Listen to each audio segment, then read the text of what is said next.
पूज्य मालिक को कोटि कोटि प्रणाम और सभी अभ्यासी भाइयों और बहनों को प्रणाम। अक्षर सत्य पुस्तक का चैप्टर 1 लाला जी का सेकंड पार्ट जिसे प्रस्तुत करती हूँ। इस पार्ट में बहुत ही खास और गहरी समझने योग्य बातें हैं। शुरू करते हैं। उनकी शिक्षा थी कि बिना मांगे कोई राय न दो, वरना इसके बुरे नतीजे हो सकते हैं। यदि तुम्हें किसी में कोई दोष दिखता है तो उससे उसकी मुक्ति के लिए प्रार्थना करो। वह स्वयं किसी को भी अपनी बुरी आदत छोड़ने के लिए सीधे नहीं कहते थे। उस व्यक्ति की सभी बुरी आदतें और कमियां उनके सामीप्य से तत्क्षण दूर हो जाती थीं। इस पद्धति की विवेचना करते हुए वे कहा करते थे, यदि तुम अग्नि के समीप बैठते हो तो गर्म महसूस करते हो, और यदि बर्फ के पास बैठते हो तो ठंडक महसूस करते हो, तो फिर यदि तुम ऐसे किसी व्यक्ति के पास बैठो जो सदाचार और अनुशासन में सर्वथा पूर्ण हो, तो क्या परिवर्तन नहीं हो जाएगा। उन्होंने सदैव आवश्यकताओं के कम करने पर बल दिया है। वे कहते थे, यदि तुम्हारे पुराने सामानों से काम चल जाता हो तो नया मत खरीदो। वे ईमानदारी से पैसा कमाने के विरुद्ध नहीं थे, पर उन्हें दूसरों पर खर्च करने पर बल देते थे। मादक द्रव्यों के सेवन तथा पर स्त्री गमन की सख्त मनाही करते थे। वे अक्सर अपने अनुयायियों से कहा करते थे कि इस मामले में अपने मानस पर भी विश्वास नहीं करना चाहिए। उनके अनुसार स्त्री दास और लोभी व्यक्ति कभी परमार्थ कार्य नहीं कर सकते। दिखावे को वे अवगुण मानते थे। उनकी राय में कोरे सत्य को कहना सदैव अच्छा है। उनका दृढ़ विश्वास था कि वास्तविक अनुशासन और सदाचार इसी में है कि वाणी वही कहे जो हृदय में हो। अभ्यासी का बाह्य अभ्यंतर एक समान होना चाहिए। वे कभी किसी के दोषों की चर्चा नहीं करते थे। यदि कभी ऐसे विषय की चर्चा आवश्यक हो जाती थी तो वे चुप हो जाते थे। चमत्कारों के प्रदर्शन से उन्हें अत्यधिक घृणा होती थी। यदि किसी को अपनी साधना में सिद्धियों की प्राप्ति हो जाती थी तो वे उस अवस्था को तुरंत हटा देते थे। उसी प्रकार अहम को बढ़ने नहीं देते थे। उनका कहना था कि जिज्ञासुओं साधकों को जब तक वे अपने गंतव्य तक न पहुँच जाएं और अनुशासन पूर्णता को न प्राप्त कर लें, सिद्धियों से सदा दूर रहना चाहिए। साधक जब अपने गंतव्य को पहुँच जाता है तो उसके सभी कार्य स्वतः ही चमत्कार हो जाते हैं। उनका विचार था कि किसी संत का सबसे बड़ा चमत्कार यह है कि वह पशु को एक पूर्ण मानव में परिवर्तित कर दे। इस बात से इनकार नहीं किया जा सकता कि सिद्धियों पर उनका पूर्ण स्वतंत्र था, पर उन शक्तियों का प्रयोग उन्होंने कभी नहीं किया। उनके ख्याल से आध्यात्मिक पूर्णता 3 बातों पर आधारित है। पहला, गुरु के प्रति प्रेम। दूसरा, गुरु के साथ सत्संग। और तीसरा, गुरु के प्रति आज्ञाकारिता। अच्छे और सुपात्र शिष्यों को कोई सैद्धांतिक शिक्षा नहीं दी जाती थी, बल्कि उनसे केवल सत्संग में शरीफ होने के लिए कहा जाता था। शिष्यों की क्षमता के आधार पर प्रशिक्षण होता था। उनमें से कुछ को सूरत शब्द योग का अनुसरण करने के लिए कहा जाता था, अन्यों को हृदय पर ध्यान करने के लिए कहा जाता था, कुछ को मंत्र जप बताया जाता था और शेष लोगों को केवल कुछ कर्म करने को कहा जाता था। जो भी हो, विशेष बल इस बात पर दिया जाता था कि गुरु की कृपा प्राप्त की जाए, सत्संग में भाग लिया जाए और हृदय पर ध्यान किया जाए। कभी कभी हृदय पर ओम का जप भी बताया जाता था। उनमें से किन्हीं या सभी के अभ्यास से स्पंदन पैदा हो जाता और शब्द क्रियाशील हो जाता था। जब यह स्थिति पैदा हो जाती तो अभ्यासियों से लाला जी उन्हें बराबर सुनते रहने को कहते थे। किसी भी जाति या धर्म के लोग, किसी भी धर्म के अनुयायी जिनमें वास्तविकता की प्यास थी, उनसे दीक्षा प्राप्त कर सकते थे। वह भिन्न भिन्न व्यक्तियों की दीक्षा के लिए भिन्न भिन्न पद्धतियाँ लगाते थे। कभी कभी वे उनसे किसी भी व्यक्ति या वस्तु पर ध्यान करने को कहते थे जिसे वे लोग अत्यधिक पसंद करते। वे सभी धर्मों के धर्म ग्रंथों में विश्वास करते थे और सभी संतों का आदर करते थे।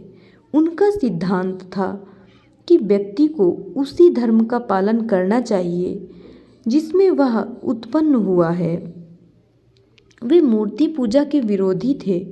यद्यपि उन्होंने अपने अनुयायियों को अपना छायाचित्र रखने की अनुमति दी थी, पर उसे पूजने की अनुमति कभी नहीं देते थे। आत्म प्रशंसा से उन्हें इतनी नफरत थी कि वे लोगों द्वारा आदर करने के लिए अपना पैर छूने नहीं देते, परंतु हिंदुओं के लिए इसकी छूट थी जिसे वे मात्र रीति के रूप में करते थे। बहुत अधिक जब तक उन्हें पसंद न था। वे मध्यम मार्ग को अच्छा समझते थे और हृदय पर ध्यान करना सच्ची साधना मानते थे। वे प्रार्थना को विशेष महत्व देते थे, परंतु प्रार्थना सांसारिक लाभ के लिए नहीं होनी चाहिए। वे स्वयं बराबर इस संसार की आत्मा के लिए प्रार्थना करते थे। उनकी राय में हर जिज्ञासु के लिए गुरु आवश्यक है, परंतु गुरु का चुनाव करते समय हर सावधानी बरतनी चाहिए। गुरु प्राप्त हो जाते पर जिज्ञासु का केवल यह कर्तव्य हो जाता है कि अपने को गुरु के प्रति समर्पित कर दें, ठीक वैसे ही जैसे किसी विनाशकारी के हाथों में वह शव मात्र हो। हृदय की विभिन्न दुरूहताओं को दूर करने के लिए लाला जी सत्संगियों से अपने शत्रुओं एवं भयावहों को अपना मित्र बना लेने को कहते थे। उनसे यह भी कहते कि जैसा व्यवहार वे स्वयं अपने प्रति नहीं चाहते, वैसा दूसरों के साथ न करें। प्रेम को बड़ी तपस्या मानते थे। वे अक्सर अपने श्रोताओं से ईश्वर को, जिसने उन्हें विविध सुख सुविधाएं प्रदान की हैं, धन्यवाद देने को कहते थे। साथ ही साथ उन सब का सदुपयोग करने की सलाह देते थे ताकि वे स्थायी रूप से ले सकें। आइजैक वाल्टन के इस कथन से कि ईश्वर के पास दो निवास हैं, एक तो स्वर्ग में और दूसरा विनीत कृतज्ञ हृदयों में, आसानी से सहमत हुआ जा सकता है। लाला जी सदाचार के बारे में विशेष बल देते थे। उनका बड़े स्पष्ट शब्दों में कहना था कि आत्म साक्षात्कार सदाचार से प्रमाणित नैतिक नियमों के पालन के बिना संभव नहीं है। वे अनैतिक व्यक्तियों के संसर्ग और उनके साथ सत्संग करने को भी मना करते थे। उनका निश्चित निर्देश होता कि संग उन्हीं व्यक्तियों का करना चाहिए जिनका हृदय ईश्वर प्रेम से लबालब भरा हो तथा जो दूसरों को उससे प्रभावित कर सकें। उनके विचार से संत के लिए 3 चीज़ें आवश्यक थीं। पहला, स्थायी शारीरिक कष्ट, दूसरा आर्थिक संकट और तीसरा निंदक। मन को संतुलित करना ही वास्तविक साधना है। मिताहारी बनो और ईमानदारी से जीविकोपार्जन करो। ईमानदारी से कमाए हुए भोजन के बिना तो आध्यात्मिक अनुभव बहुधा गलत सिद्ध होते हैं। एक बार उन्होंने लिखा, झंझटों में होना अच्छा ही होता है। घर विनम्रता और सहनशीलता आदि के लिए दीक्षा केंद्र है। यह सर्वोत्तम प्रकार की तपस्या और यज्ञ है। एक दूसरे स्थान पर वे लिखते हैं, जहाँ तक विपत्ति और परेशानियों का प्रश्न है, मेरे अपने भी थे जो संभवतः दूसरों को बहुत कष्टप्रद प्रतीत हो। अक्सर मेरे पास भोजन के लिए कुछ भी नहीं होता था। मुझे कई बच्चों और आश्रितों को पोषण देना था। इसके अतिरिक्त कभी कभी मुझे दूसरों की सहायता करनी पड़ती थी, जो मैं टाल नहीं सकता था। यह सारी जिम्मेदारी मेरे ही ऊपर थी और मुझे इन सब का प्रबंधन करना था और इन आवश्यकताओं की पूर्ति करनी थी। मैं यह भी बता दूं कि कभी कभी मेरे पास केवल एक ही रजाई होती और वह भी बुरी तरह फटे गद्दों की, जिसे सारा परिवार ओढ़ता था। परंतु इसे मैंने केवल दुर्भाग्य का खेल समझा, जो कि समय के साथ समाप्त हो गया। मैंने यह महसूस किया कि मेरे लिए इन सब का उस असलियत की अपेक्षा जो मेरे अस्तित्व में प्रबल रूप से भरा था, कुछ भी महत्व नहीं है। इसलिए मैं उन पर सदैव मुस्कुराता रहा और उन्हें ही मोक्ष का मार्ग माना। कुछ सिद्धांत। वह जो ईश्वर को ढूंढता है आत्मा है, और जिसे ढूंढा जाता है वह परमात्मा है। मनुष्य की आत्मा उसकी विवेक शक्ति के अनुपात में स्वच्छ होगी। हम प्रेमी जन ज्ञान हैं और ईश्वर पूर्ण ज्ञान है, अपितु ज्ञान स्वरूप है। बिना पूर्ण मनुष्य हुए ईश्वर साक्षात्कार असंभव है। बेली ने इसे इस प्रकार कहा है, हर व्यक्ति अपने आप को ईश्वर की एक कृति समझे, अपने मानस को ईश्वर का एक विचार और अपना जीवन ईश्वर का एक श्वास। हॉल कहते हैं, एक बुरा आदमी ईश्वर के लिए मिट्टी है और शैतान के लिए मोम, जबकि एक अच्छा आदमी ईश्वर के लिए मोम है और शैतान के लिए मिट्टी। पहले अपने मानस को साधना के अभ्यास से स्वच्छ करो, तब पुस्तकों का अध्ययन करो, अन्यथा वास्तविकता की पकड़ न हो सकेगी। स्वामी बनने का प्रयास न करो, सेवक के रूप में सेवा करो। कभी किसी को वचन न दो कि वह ईश्वर साक्षात्कार एक निश्चित समय में कर लेगा। तुम्हें केवल इतना ही संदेह निवारण करना है कि ईश्वर और आत्मा है कि नहीं। यदि तुमने इस संदेह से अपने को मुक्त कर लिया तो कोई गुरु करने की आवश्यकता नहीं है। ईश्वर और आत्मा की तलाश स्वाभाविक है और यह एक बुद्धि दुर्बलता है। यह मनःसृष्टि दूसरे मनःसृष्टि द्वारा जो गुरु है ठीक हो सकती है। नास्तिक वह व्यक्ति नहीं जिसे ईश्वर में विश्वास नहीं है। जो भौतिक, मानसिक, प्रज्ञाजनित और आध्यात्मिक अस्तित्वों को हानि पहुंचाता है, वह नास्तिक है। ईश्वर ने अपने को तुम्हारे हृदयों में छिपा रखा है और तुम्हें प्रकट कर दिया है। अपने को छिपाओ और ईश्वर को प्रकट करो, यही वास्तविक साधना है। एक महान विचारक के अनुसार रीति रिवाजों का करना और कर्म कांडों से चिपके रहना कोई धर्म नहीं।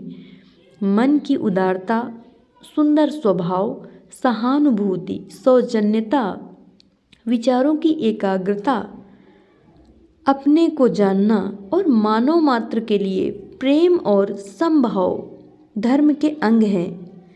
सत्य तो यह है कि धर्म को अपने में किसी व्यक्ति को समाहित नहीं करना चाहिए, बल्कि उसे धर्म द्वारा समाहित होना चाहिए, क्योंकि किसी एक व्यक्ति विशेष का धर्म उसकी नैतिकताओं के बाद नहीं रह जाता। वास्तव में ईश्वर की इच्छा पूरी करना ही धर्म है। ईश्वर के लिए सच्ची तड़प सहस्त्रों में से एक होती है। ईश्वर के प्रति सच्चा प्रेम क्या है? यह वह अवस्था है जबकि प्रेमी, प्रेमास्पद और प्रेम की त्रिकुटी स्वयं समाप्त हो जाती है। विपत्तियाँ ईश्वर का वरदान स्वरूप हैं। उनमें अनेक रहस्य होते हैं और कष्ट झेलने से बहुत से आंतरिक अनुभव हो सकते हैं। विचारक का कहना है कि धर्म के बहुत से रहस्य तब तक नहीं दिखाई पड़ते जब तक उनकी अनुभूति नहीं होती, और अनुभूति तब तक नहीं होती जब तक भारी विपत्ति नहीं पड़ती। मैलेट के विचार से विपत्ति गुण की उपकारी मिट्टी है, जहाँ गुण धैर्य, सम्मान, सुमधुर विनम्रता और शांतिमय साहस जड़ पकड़ते हैं और प्रचुरता से पल्लवित पुष्पित होते हैं। महान व्यक्तियों के गुणों के बारे में W.E. चैनिंग का कहना है कि महान व्यक्ति वह है जो सत्य का चुनाव अपराजेय संकल्प से करता है, जो अंतर और बाहर से तीव्रतम प्रलोभनों को रोकता है, जो महत्तम भार प्रसन्नतापूर्वक ढोता है, जो तूफानी दौरों में भी शांत रहता है, कष्टों और धमकियों से बिल्कुल निर्भीक रहता है, और जिसकी सत्य गुण और ईश्वर पर निर्भरता अडिग है। बिस्मार्क कहते हैं, एक सच्चा महान व्यक्ति 3 बातों से जाना जाता है: दृष्टि में उदारता, प्रक्रिया में मानवीयता और सफलता में संतुलन।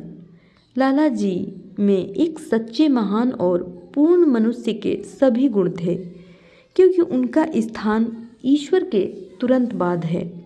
स्वामी विवेकानंद के अनुसार मनुष्य तभी तक मनुष्य है जब तक वह प्रकृति के ऊपर उठने को संघर्षरत है, और यह प्रकृति आंतरिक और बाह्य दोनों है।